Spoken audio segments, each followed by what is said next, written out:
पिछले कई सालों से जब भी लिखने से जुड़ी कोई नई तकनीकी आई है, जैसे कि छपाई की मशीन, टाइपराइटर, कंप्यूटर या इंटरनेट, तब तक एक डर पैदा हुआ है कि लोग सोचते हैं कि अब सोचने और लिखने की असली कला कहीं खो ना जाए।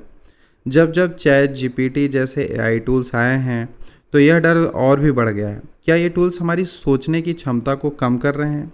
अमेरिका के मशहूर संस्था एमआईटी ने हाल ही में इस पर एक रिसर्च की। रिसर्च में 3 ग्रुप बनाए गए। पहला ग्रुप जिसने बिना किसी मदद के खुद से लिखा, दूसरा ग्रुप जिसने गूगल जैसे सर्च इंजन का उपयोग करके लिखा, तीसरा ग्रुप चैट जीपीटी जैसे एआई की मदद से लिखा। सभी प्रतिभागियों के दिमाग की गतिविधियां कई महीनों तक मापी गईं।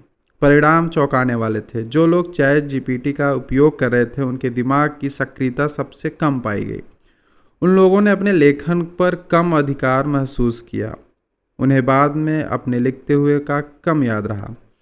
इससे एक बड़ा सवाल उठता है कि क्या एआई हमारी सोचने की जो पावर है उसको कम कर रही है? पर कहानियाँ यहीं ख़त्म नहीं होती हैं। एआई का मतलब यह नहीं है कि हम सोचते ही हैं। असल में अच्छी राइटिंग सिर्फ जानकारी देने का काम नहीं है। वो तो एक सोचने, समझने और अभिव्यक्त करने का एक प्रक्रिया है। अगर सही तरीके से उपयोग किया जाए तो एआई बहुत मददगार हो सकता है, जैसे कि व्याकरण ठीक करना, टोन और भाषा सुधार करना, जानकारी को संक्षिप्त कर देना।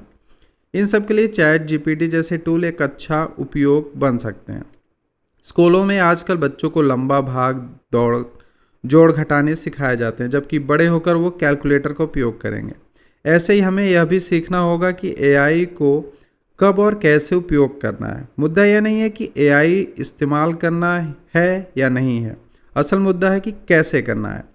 हमने देखा है कि सोशल मीडिया के ज़माने में कैसे टेक्नोलॉजी ने हमारे सोचने समझने के तरीक़ों को बदला। अब जब एआई आ गया है तो हमें और सतर्क रहना होगा। हमें इसके फ़ायदे को अपनाना है, लेकिन साथ ही इसके असर पर रिसर्च भी तेज़ी करनी होगी। दोस्तों, चैट जीपीटी जैसे एआई टूल्स हमारी सोचने की जो शक्ति है ख़त्म नहीं करते, अगर हम उन्हें समझदारी से उपयोग करें तब। तकनीकी हमारी मदद के लिए, लेकिन असली सोच और रचनात्मक हमारी ही ताकत है। आपका क्या मानना है? क्या एआई से हमारी सोच कमज़ोर हो रही है या मजबूत? कमेंट में ज़रूर अपनी राय दें। धन्यवाद।